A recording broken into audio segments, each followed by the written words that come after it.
Well, we was in the middle of the examination, and old TJ slips out these cheat notes. Me and Clarence here was sitting right behind him and TJ and seen the whole thing. Stacy was sitting right side of TJ, and when he seen them notes, he motioned TJ to put 'em away. At first, TJ wouldn't do it, but then he seen Ms. Logan starting toward him, and he slipped Stacy the notes. Well, Stacy didn't see Ms. Logan coming when he took them notes, and by the time he saw her, it was too late to get rid of him. Wasn't nothing Miss Logan could do but whip him. Failed him, too. And old TJ just sat there and ain't said a word, interjected Clarence, laughing. But knowing Stacy, I bet your old TJ ain't gonna get away with it, chuckled little Willie. And TJ know it, too.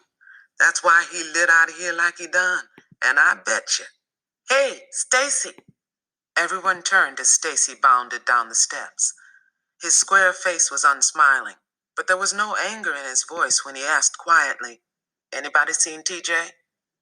All the students answered at once, indicating that TJ had headed west toward home, then surrounded Stacy as he started across the lawn. Christopher John, Little Man, Claude, and I followed. When we reached the crossroads, Mo Turner was waiting. TJ went down to the Wallace store, he announced. Stacy stopped, and so did everyone else.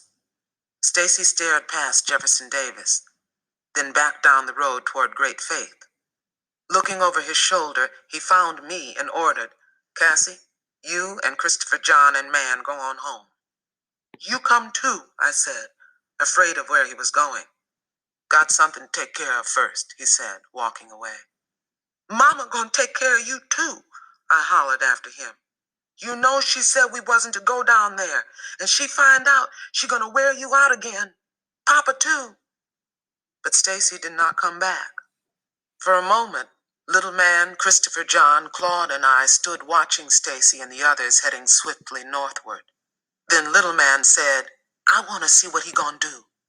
"I don't," declared Christopher John. "Come on," I said, starting after Stacy with Little Man and Claude beside me. "I don't want no whipping," objected Christopher John, standing alone in the crossroads. But when he saw that we were not coming back, he puffed to join us, grumbling all the while. The Wallace store stood almost a half-mile beyond Jefferson Davis, on a triangular lot that faced the Soldiers Bridge crossroads. Once the Granger Plantation store, it had been run by the Wallaces for as long as I could remember, and most of the people within the 40-mile stretch between Smellings Creek and Strawberry shopped there. The other three corners of the crossroads were forest land, black and dense. The store consisted of a small building with a gas pump in front and a storage house in back. Beyond the store, against the forest edge, were two gray clapboard houses and a small garden. But there were no fields. The Wallaces did not farm. Stacy and the other students were standing in the doorway of the store when Little Man, Christopher John, Claude, and I ran up. We squeezed through so we could see inside. A man we all knew was Caleb Wallace stood behind the counter. A few other men sat around a stove playing checkers, and Jeremy's older brothers, R.W. and Melvin, who had dropped out of school long ago, leaned sleepy-eyed against the counter staring at us. "Y'all go on to the back," said Caleb Wallace, "less'n y'all want to buy something. Mr. Dewberry got the music going already." As we turned away from the entrance, Melvin Sims said, "Just look at all the little niggas come to dance," and the laughter of the men filled the room. Christopher John tugged at my arm. "I don't like this place, Cassie. Let's go on home." "We can't leave without Stacy," I said. Music beckoned from the storage room, where Dewberry Wallace was placing round brown bottles on a small table as we crowded in. Aside from the table, there was no furniture in the room. Boxes lined the walls, and the center floor had been cleared for dancing. Several older couples from Great Faith were already engaged in movements I had never seen before. "What they doing?" asked Little Man. I shrugged. "I guess that's what they call dancing." "There you go," someone shouted as the back door of the storeroom slammed shut. Stacy turned quickly and sped to the back of the building. TJ was fleeing straight toward Soldiers Road. Stacy tore across the Wallace yard and, leaping high like a forest fox, fell upon TJ, knocking him down. The two boys rolled toward the road, each trying to keep the other's back pinned to the ground. But then Stacy, who was stronger, gained the advantage, and TJ, finding that he could not budge him, cried, "Hey, wait a minute, man. Let me explain." Stacy did not let him finish. Jumping up, he pulled TJ up too and hit him squarely in the face. TJ staggered back, holding his eyes as if he were badly hurt, and Stacy momentarily let down his guard. At that moment, TJ rammed into Stacy, forcing the fight to the ground again. Little Man, Christopher John, and I, with the others, circled the fighters, chanting loudly as they rolled back and forth, punching at each other. All of us were so engrossed in the battle that no one saw a mule wagon halt on the road and a giant man step out. It wasn't until I realized that the shouting had stopped behind us and that the girls and boys beside me were falling back that I looked up. Mr. Morrison towered above us. He did not look at me or Christopher John or Little Man, although I knew he had seen us, but walked straight to the fighters and lifted a still swinging Stacy off TJ. After a long, tense moment, he said to Stacy, "You and your sister and brother get on in the wagon." We walked through the now silent crowd. Caleb and Dewberry Wallace, standing on the front porch of the store with the Simses, stared at Mr. Morrison as we passed, but Mr. Morrison looked through them as if they were not there. Stacy sat in front of the wagon with Mr. Morrison.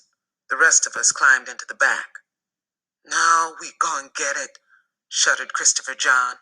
"I told y'all we should have gone on home." Before Mr. Morrison took the reins, he handed Stacy a handkerchief in which to wrap his bruised right hand, but he didn't say a word, and it wasn't until we had passed the crossroads leading to Great Faith that the silence was broken.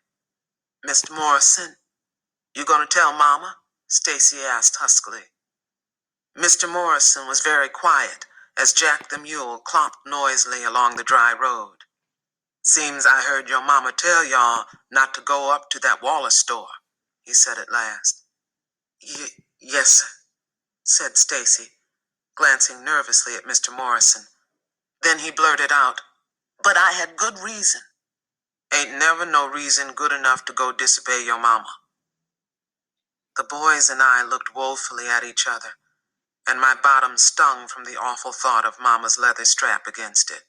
"But Mr. Morrison," I cried anxiously, "TJ was hiding there 'cause he thought Stacy wouldn't never come down there to get him. But Stacy had to go down there 'cause TJ was cheating and—" "Hush, Cassie," Stacy ordered, turning sharply around. I faltered for only a moment before deciding that my bottom was more important than Stacy's code of honor. And Stacy had to take the blame for it, and Mama whipped him right in front of God and everybody.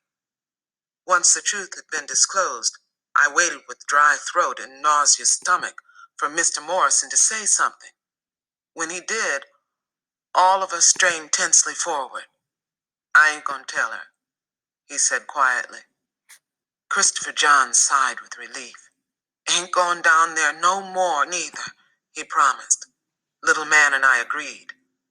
But Stacy stared long and hard at Mr. Morrison. "How come, Mr. Morrison?" he asked. "How come you ain't gonna tell Mama?" Mr. Morrison slowed Jack as we turned into the road leading home. "'Cause I'm leaving it up to you to tell her."